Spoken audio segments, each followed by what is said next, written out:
In Libya, U.S. Senator John McCain has become the first high-profile American politician to visit rebel-controlled city of Benghazi. McCain met the leaders of the anti-government forces.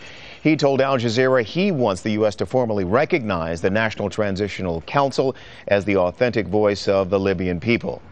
Mike Hanna is live for us in Benghazi. And Mike, if you would, what did John McCain say to the question of this trip? Why this trip? Did he use the phrase, it is a fact-finding mission or something to that effect?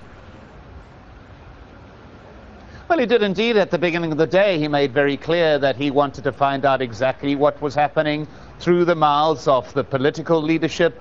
But in addition as well, he had meetings with the military leaders, those who are commanding the opposition forces in the field.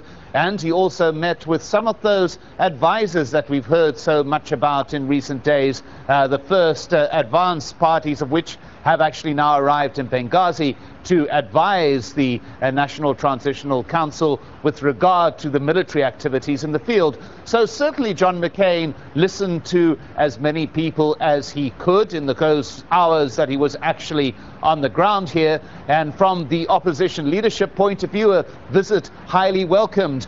They realized that perhaps his presence here would create a greater momentum in terms of things they're demanding: greater action by NATO, more intense targeting by NATO, perhaps more weaponry coming to its forces, but most importantly, a greater degree of political recognition.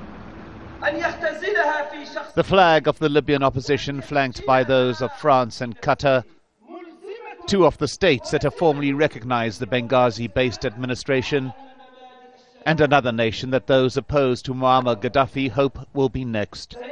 It's not just material assistance that is being asked for. Of primary importance to the opposition leadership is the formal recognition of the Transitional National Council as the formal voice of the Libyan people. One council source said to me, if the US leads, the rest of the international community will follow. The visit of the ranking Republican on the powerful Senate Armed Forces Committee regarded as greatly significant, meeting, among others, the chairman of the Transitional Council. We discussed the U.S. role and its support to this revolution. We asked for military support through NATO and the international community, and he promised us that.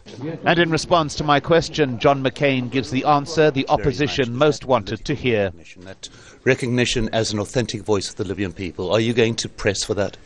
I have been pressing for it, and I will continue to press for it. It means it frees up funds for them to be able to keep their economy going. Their finance minister told me today that they don't have a lot of time without additional funds, and more importantly, it gives them the recognition they deserve and does not recognize a man who has the blood of 190 Americans on his hands. The U.S. Senator also held a meeting with the opposition military commanders, reminding them he was not always a politician. But I also served in the United States Navy for many years. I was a pilot. But not a very good pilot. I was shot down. Amidst the laughter, the serious hope of the Libyan opposition that its request for formal U.S. recognition does not get shot down as well. And Mike, let me pick up another point here, the idea of recognized legitimacy around the world. Let me just ask it in a very straightforward manner. What does the Transitional Council gain by getting broader recognition? Well, what it gets is a legal standing which it does not at the moment enjoy, this in terms of international law. We heard Senator McCain there refer to the fact that greater funds would flow into this country or into this part of the country. Basically, if the council is recognized as the authentic voice of the Libyan people, as its proper de facto government, then they could get those funds that have been frozen abroad from the Gaddafi regime. So there's a financial aspect. Secondly, it would provide them with a greater authenticity within Libya itself. giving perhaps greater support for the National Council within Libya as a whole, which of course would assist it in its efforts against Muammar Gaddafi. So this question of being formally recognized, terribly important.